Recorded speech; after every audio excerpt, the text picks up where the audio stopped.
Finally আজকে অবশেষে চলে আসলাম ভৈরব।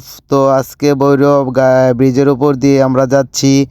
তো ভাবলাম যে এই সুন্দর প্রকৃতি, এই সুন্দর দৃশ্যটা ক্যামেরা বন্দি করে রাখি। এই দৃশ্যটা সত্যি অসাধারণ, দেখার মতো অনেক কিছু আছে এখানে। তো ফেরি আছে, নদী আছে, তারপর ওভারব্রিজ, মানে সব কিছু মিলে এ টু জেড অনেক সুন্দর। তো আমার কাছে ব্যক্তিগতভাবে খুবই ভালো লাগছে এই জিনিসটা। তো অবশেষে চিন্তা করলাম যে এটা ক্যামেরা বন্দি করে রাখি, তো স্মরণীয় করে রাখি, স্মৃতির পাতায় রেখে দেই, সেজন্যই এই ভিডিওটি করা। তো আমার সাথে ছিল শাহিন কাকা, তারপর ছিল আপনার শাকিল, তারপর ছিলাম আমি।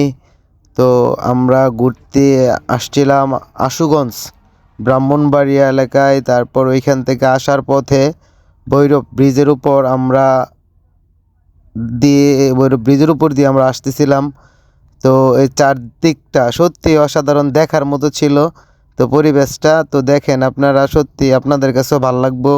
এই চারদিকের দৃশ্যটা সত্যি অসাধারণ, অপরূপ সৌন্দর্যই ঘেরা। তো তাই আর আমি নিজের মনকে কন্ট্রোল করতে পারলাম না। তো চিন্তাধারা করলাম যে এটাকে আমাকে অবশ্যই ক্যামেরা বন্দি করতে হবে। তো ক্যামেরা বন্দি করব। তো অবশেষে ফাইনালি এটাকে ক্যামেরা বন্দি করতে সক্ষম হইলাম। তো বন্দিও করলাম। তো অবশ্যই চিন্তা করলাম তো এই জিনিসটা অবশ্যই আপনাদের মাঝে দেই, আপনারাও দেখেন। তো কতটুক সুন্দর জায়গাটা আপনারাও দেখেন, আপনারা উপলব্ধি করেন।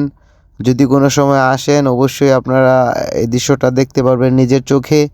তো যারা এখন পর্যন্ত এখানে আসেন নাই, তো তারা অবশ্যই এই ভিডিওটি দেখবেন। তো আশা করি আমার ব্যক্তিগত পক্ষ থেকে যে আশাটা করছি, অবশ্যই আপনাদের এই দৃশ্যটা, এই সিনারিটা, এই জায়গাটা অবশ্যই আপনাদের অনেক অনেক বেশি ভালো লাগবে। ঠিক আছে, কারণ জায়গাটা আসলে সত্যি দেখার মতোই। আমার কাছে মনে হচ্ছে, কেন জানি যে আমার মনে হয় যে আমি বিদেশে আছি। এই যে শাকিল আপনাদেরকে টাটা দিচ্ছেন। তো এই জায়গাটা এসে আমার মনে হচ্ছে যে যারা বাইরে থাকেন ওরা অনেক সময় এসে তো বিদেশি আসলে আলোচনা করে আমাদের সাথে। তো ওদের আলোচনার প্রেক্ষিতে আমার মনে হচ্ছে যে, কেননা আমার মনে হয় যে আমি বিদেশের মধ্যে আছি। আমার মনে হচ্ছে না একবারও যে আমি বাংলাদেশের মধ্যে আছি। আমার মনে হচ্ছে যে আমি মনে হয় বিদেশ আছি কোনো দেশে। তো এই যেটা আমি গাড়ির পিছন সাইডে ছিলাম। তো সামনে শাহিন চাচা ড্রাইভ করতেছে। তারপর আর সামনে শাহিন চাচার সাথে আছেন শাকিল। তো সত্যি আমাদের এই জার্নিটা তো সত্যি আমার কাছে অনেক ভালো লাগছে, অনেক উপভোগ করলাম। তো অবশেষে তো মানে কী বলবো, ভালো লাগার ব্যাপারটা আপনাদেরকে কীভাবে বলে বোঝাবো তো বাসায় পাচ্ছি না। সত্যি অনেক ভালো লাগছে এক কথায়। তো ঘুরলে আসলেও মন মানসিকতা ভালো থাকে।